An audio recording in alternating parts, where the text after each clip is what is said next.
नमस्कार दोस्तों, स्वागत है हमारे चैनल समृद्धि में। दोस्तों, बहुत सारे लोगों की बात ये प्रश्न रहते हैं कि हम बहुत ज़्यादा मेहनत करते हैं पर हमारे घर में उन्नति नहीं होती, नाना प्रकार की दिक्कतें आती हैं। किसी काम को करने के लिए निकलते हैं, वो कार्य पूरा नहीं होता है। ऐसा क्यों हमारे घर में होता है? कुछ महिलाओं का ये प्रश्न होता है कि हम ही सारा कार्य क्यों करते हैं, पुरुष क्यों नहीं करते हैं।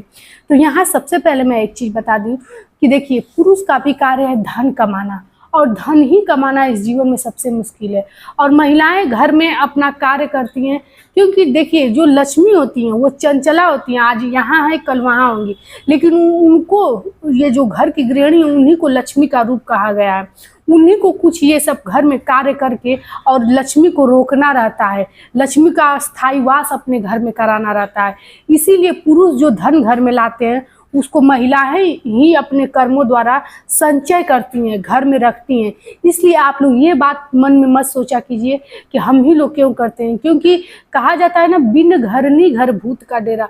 अगर महिलाओं की प्रधानता नहीं रहती घर बनाने में, महिलाओं की ये नहीं रहता कि महिलाएं यदि घर में नहीं रहे तो घर का महत्व तो नहीं होता है, उस घर में दीपक जलाने वाला कोई नहीं माना जाता है। क्यों? पुरुष नहीं दीपक जला सकते हैं, लेकिन महिलाएं ही घर को घर बनाती हैं, पुरुष नहीं बनाते हैं, चाहे कितना भी धन कमा लें।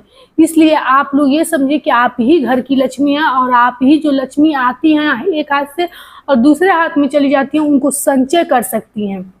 तो आशा करती हूँ कि ये जानकारी आप लोग के लिए बहुत ही हेल्पफुल होने वाली है।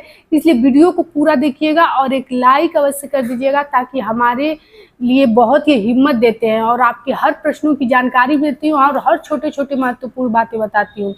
आज कुछ ऐसे कार्य बता रही हूँ जो कि आपको बिना नहाए करना है, बासी मुंह करना है। इसमें कोई ना नहाने धोने का बात है, बस आपको ये जो नियम बताऊंगी उस नियम से करना है। निश्चित ही 43 दिन लगातार आप लोग करके देखिए, आपके जीवन में कितना बदलाव आता है। मैं कोई चीज़ ऐसे नहीं बताती हूँ, आप स्वयं करके देखिएगा और अपने जीवन में उसका परिवर्तन देखिएगा। तो चलिए वीडियो को आगे बढ़ाते हैं। दोस्तों, चैनल पे नए हैं तो सब्सक्राइब भी कीजिएगा, ताकि समृद्धि की ऐसी जानकारी आप लोग को मिलती रहे। देखिए दोस्तों, लक्ष्मी का वास पाना है तो सबसे पहले जब सुबह सवेरे आप उठते हैं, बिस्तर पे ही रहते हैं, लेटे ही रहते हैं, तो ये जो दोनों हाथ है हमारे, इसी हाथ से हम अच्छे कर्म भी करते हैं, बुरे कर्म भी करते हैं, दान करते हैं, पूजा पाठ करते हैं, अपने भविष्य का निर्माण भी इसी हाथों से करते हैं, ताकि हमारे आने वाली संतान भी उसका भोग करती है। तो जब ये हाथ इतने महत्वपूर्ण हैं, तो सबसे पहले इस दोनों हाथों को जोड़ करके और इसको दर्शन किया जाता है। इसमें कहा जाता है कि अग्र भाग में लक्ष्मी, मध्य भाग में सरस्वती और नीचे की तरफ ब्रह्मा का वास होता है। तो तीनों लोगों का मानसिक रूप से स्मरण करके और इसको अपने चेहरे पे फेर के माथे पर लगाया जाता है। यदि ये देखिए, बहुत नॉर्मल चीज़ आपको लगेगी, लेकिन ये करके आप अपने जीवन में देखिएगा कितना बदलाव आपके जीवन में आएगा। अवश्य इस कार्य को आप लोग करके देखिएगा। कोई चीज़ बतलाने से नहीं होता है, जीवन में उतारने से होता है। इससे आपके जीवन में बहुत सकारात्मक प्रभाव आएगा। दूसरी चीज़, जब उठ करके बिस्तर से आप लोग पैर रखते हैं जमीन पर, तो एक चीज़ तो होता है, ये हमारी जो नाक से हम श्वास लेते हैं, कहा जाता है, हमेशा आप को देखिएगा स्वयं से कि एक ही नाक से हमारी श्वास आती है। जब दोनों नाक से आती है तो उसी वक्त कहा जाता है कि सरस्वती जिह्वा पे बैठी जाती है। तो जानते हैं, ब्रह्म मुहूर्त में अक्सर 3:30 बजे के बाद 4:30 बजे के पहले ये दोनों नाक से हम लोग सांस लेते हैं।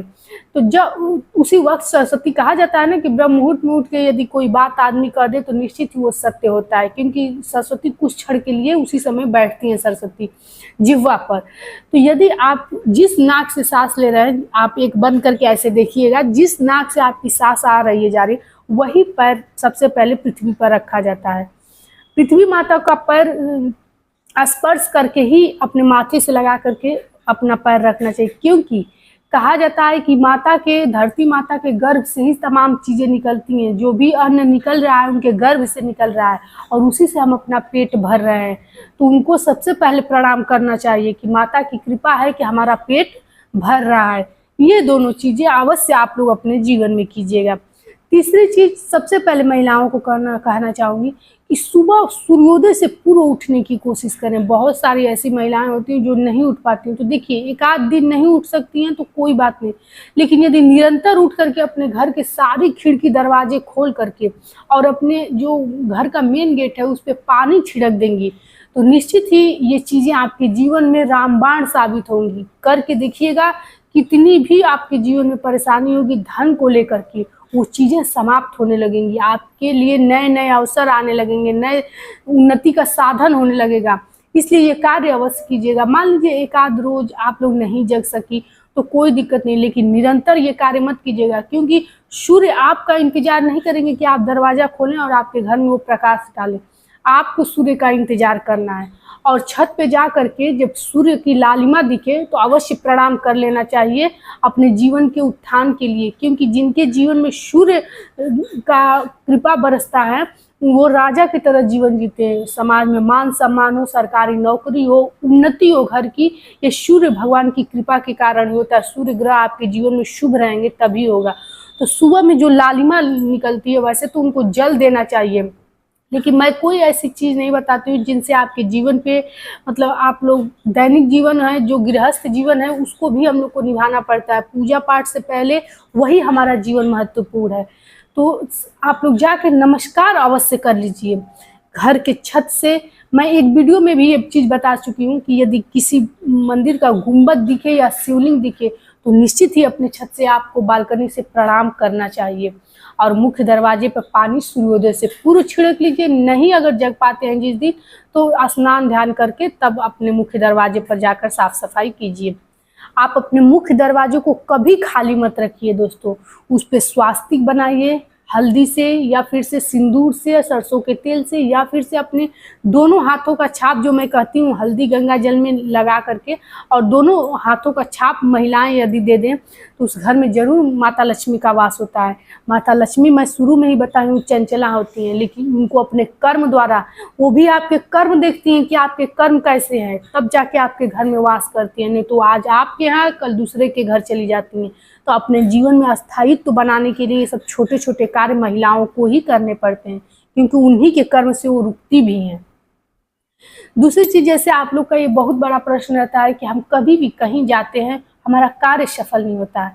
उससे पहले दोस्तों एक चीज बताऊं कि यदि हमारी जानकारी आप लोग को हेल्पफुल लगे, आप लोग के लिए उपयोगी लगे तो एक लाइक कीजिए और कमेंट बेझिझक बताइए, अपनी भी राय बताइए कि आपकी क्या राय है इस बातों पर। और चैनल पे नए हैं तो सब्सक्राइब कीजिए ताकि समृद्धि की ऐसी जानकारी आप लोग को मिलती रहे। तो मैं ये दोस्तों बता रही थी कि आप लोग किसी कार्य पे जाते हैं और आपका कार्य पूर्ण नहीं होता है तो बिना नहाए धोए भी जा रहे हैं तो सुन लीजिए, जिस नाक से आपकी श्वास आ रही है उसी नाक से वही पैर आप सबसे पहले अपने चौखट के बाहर निकालें। आप ये चीज करके देखिएगा, निश्चित ही कोई भी कार्य हो आपका पूर्ण होकर के रहेगा। ये बहुत छोटा सा आपको बात लगेगा, लेकिन ध्यान से करके देखिएगा। दूसरी एक महत्वपूर्ण चीज मैं बता रही हूँ कि आप अपने घर में लक्ष्मी के अस्थायी वास के लिए, जैसे कभी भी सुबह में यदि नींद खुल जाए तो एक दिन पहले ही झाड़ू रखे रहिए अपने सिर के पास, अपने घर में कहीं भी, और गुप्त रूप से बिना किसी बताए, इसी को गुप्त दान कहा जाता है, वो झाड़ू मंदिर में ले जा करके रख लीजिए। ऐसा करने से भी माँ लक्ष्मी प्रसन्न होती है और आपके घर में अस्थायी वास होता है। तो आशा करती हूँ कि हमारी जानकारी आप लोग को अच्छी लगी होगी दोस्तों। ऐसी जानकारी मिलती रहे इसके लिए आप लोग सब्सक्राइब भी कीजिए। धन्यवाद।